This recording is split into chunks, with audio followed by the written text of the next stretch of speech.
Right, last update for today. I'm just packing all the tools away.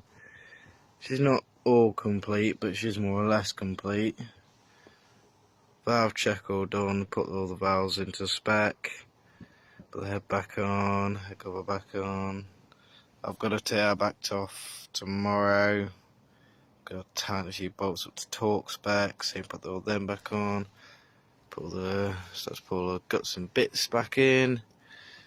Fortunately tonight, it's not going to be the moment of truth tonight, but hopefully tomorrow, do a few more bolts back in, a few more checks, bit of oil as well and whatnot. We may have another live bite.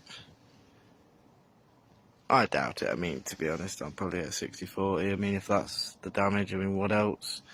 I mean, here's the canteen that come out of it, if you can see. I mean, it is just all stiff spots, stretched.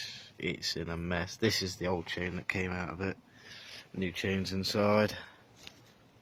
But so far,